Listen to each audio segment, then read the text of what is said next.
I'm building and doing pad tests to find out which pads I like the best for my drum sets. I'm using the DM5 Alesis as my MIDI brain, or whatever you want to call it. And I'm playing solos out of the Rick Latham Advanced Funk Studies book. The reason I'm doing that is because I want continuity, and if I improvise, what notes come out, come out.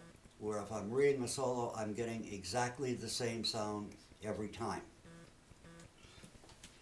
Years ago, with Cleve Electronic Latin Percussion, I started out building these boxes.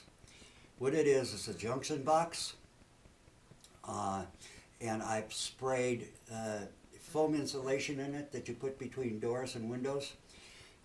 The foam insulation is going to expand, and as it's drying, it's going to look like bread that expands, and you have to really let it dry out good, and it's best to let it sit there for a day or two and punch holes up on top of it so that air gets in. Once it's hard, you can take a hacksaw blade and just cut it right around the junction box. After I have that, I glue weather stripping, like door weather stripping. That's what the black stuff is, so that I can float my piezo up on top of it. The surface that I'm hitting is a cover plate for the box. I glue the piezo onto the cover plate, and I'm using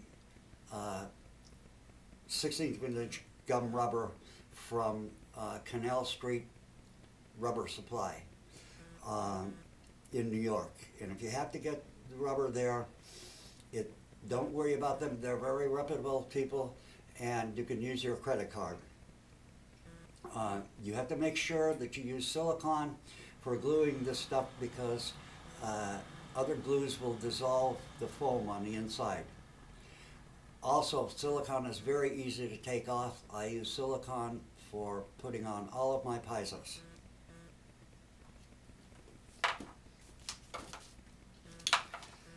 In the video, you saw this. This is a Remo practice pad.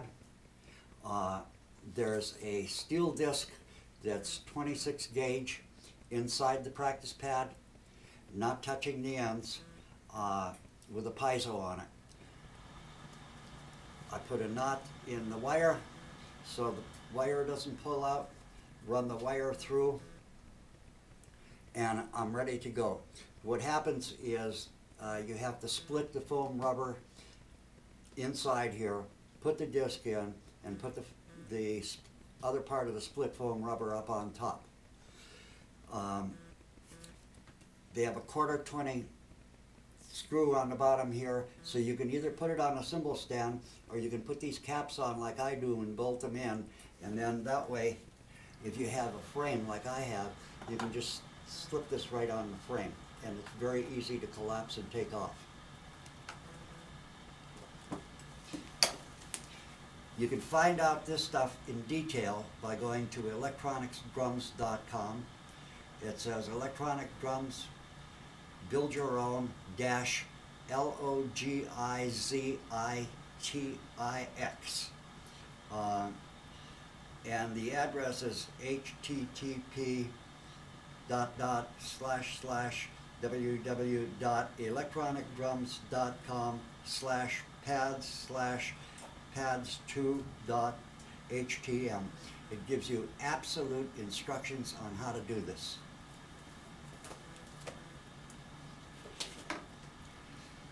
These pads, which I was using on my hi-hat and the cymbal, is the same thing as my old pads. I have a piece of wood, I put a T-nut in it, and that way I can either put it on a cymbal stand or I can put my caps on it. The foam door weather stripping is floating.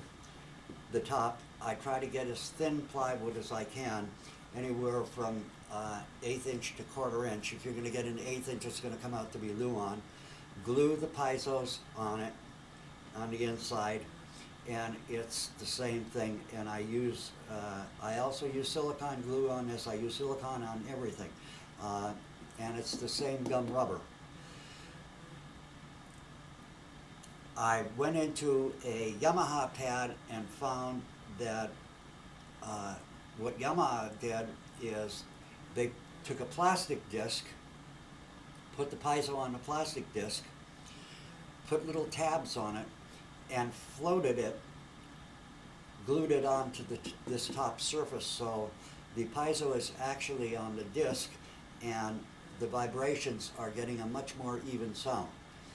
I did that on the hi-hat side that you saw, but I did not do that on the cymbal side. I'm going to go through all of my pads that are like this and put that disc in because it comes out more even.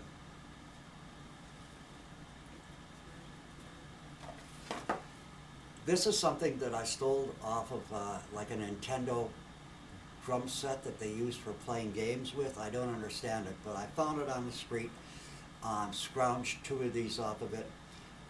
It's just plastic, and inside here is the piezo. It's very, very straight ahead, and they have rubber up on top that they have molded on.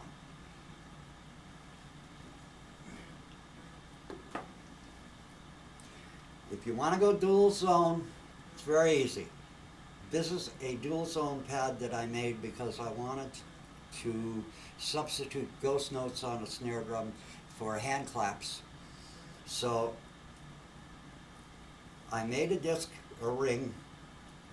This is all put on again with floated by the door weather stripping.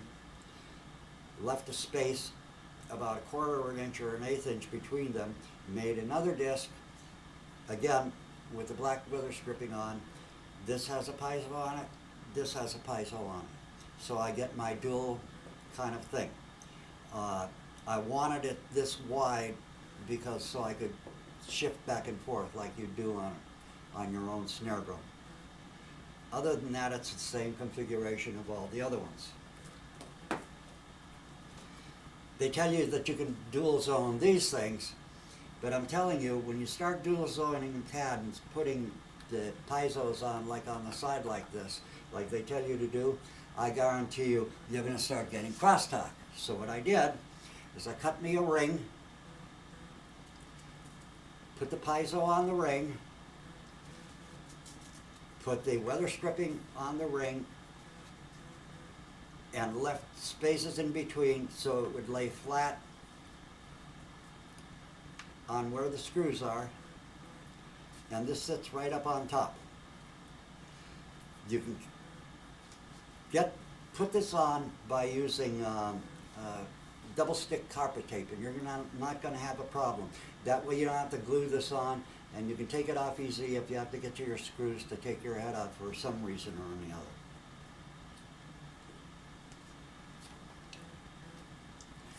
I think that covers about everything that you saw on that video except my feet, which I'll get to in another video, because the DM5 gets a little tricky with the hi-hat because it's an on and off switch, and a momentary on and off switch like your doorbell.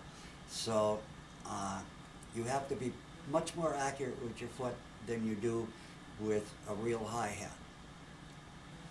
All right. That does it for this video.